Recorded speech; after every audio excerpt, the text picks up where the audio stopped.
Hey everyone, I just got a big batch of Clone Commandos for Star Wars Legion, ready to be painted. Figured I would make this video showing all the prep work that I did for the minis and let everyone watching this know I plan to do detail work on the minis live, and I'll be streaming this on the 31st around 12 p.m. Eastern Standard Time for an hour or so. Please feel free to stop by and chat if you have the time. So now that I got all that out of the way, let's get to the painting. First thing I did was spray paint everything black. You could do a spray paint of white or off-color eggshell white as well, and probably get some great results with this. But anyways, I went with black for mine. I prefer black for most projects because it hits all the areas I need to be dark right away. And I don't find building up whites on these minis to be too difficult. You don't need to be very precise either with building up the whites, because 99% of their armor is going to be, just that white foundation. And as such, building up multiple light layers over time allows me to control the process and what I want the foundation to look like before I start detailing. And that's kind of my long-winded explanation as to why I like doing black spray paint first.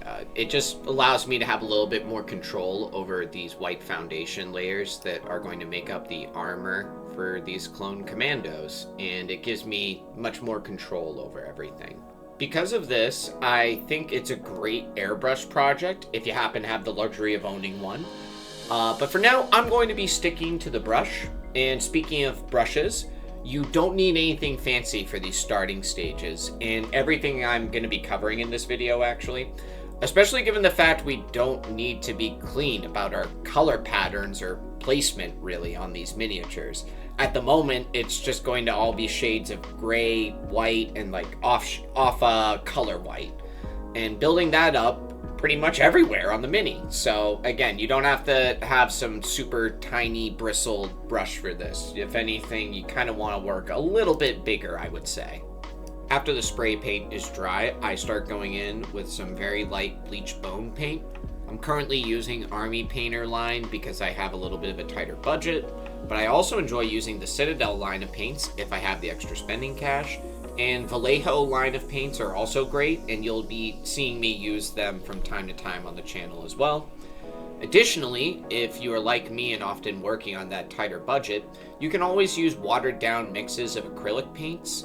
These are much more affordable, and I often use them for terrain, getting base layers like these done on miniatures, or sometimes even for non-miniature, like actual painting work.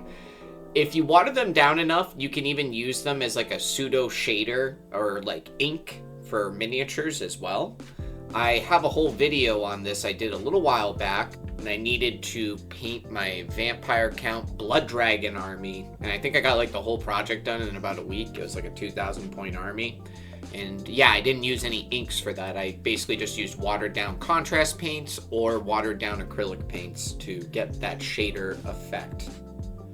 Whatever brand you decide to work with or type of paint you want to work with, again, I would just recommend starting with that kind of off-white eggshell or bleach bone, whatever you kind of prefer. I want these guys to be a bit more scuzzy, like they look like they've been on the battlefield. I typically prefer that than the very clean-looking paint jobs that you see on like the Atomic Mass like cover page for the Clone Commandos.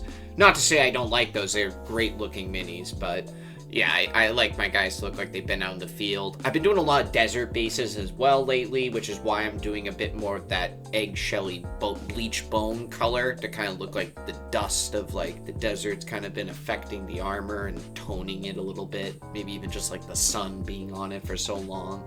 And after you got like 3 or 4 of these very light layers done, you're gonna do about half that amount. So for me, it was like 1 or 2 of just a pure white.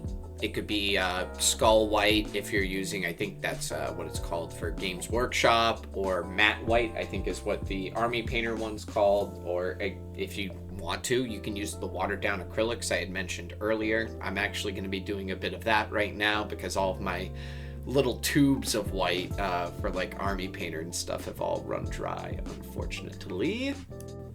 And after all of that is dry, we're going to just go in with either Nuln Oil, or as I mentioned earlier, you can do like a very watered down acrylic paint, or whatever type of shader you like to do, but I would do a black ink here, or you could do a white ink, and by that I mean the one I'm going to show on the picture here. I can't remember the name for the life of me right now for it, unfortunately.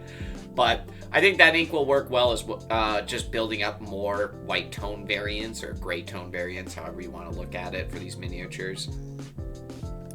But after that's done drying, I still would go in for that Nuln Oil. This is going to help reinforce just like the darker areas, all the crevices and stuff, the clones.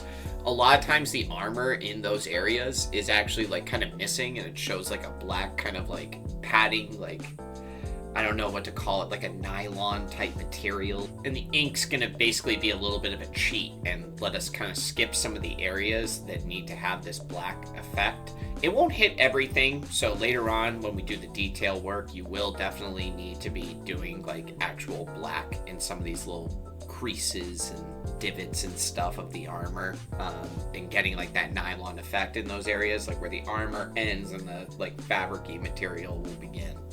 I didn't talk too much about any of the clones' weapons, mainly because I don't exactly know what color scheme I'm going to go for yet. I have a feeling I'll just be doing a dark metal color, so I kind of left them black for now because it'll just make it easier when I apply like a either like bolt gun kind of metal or whatever I decide later on.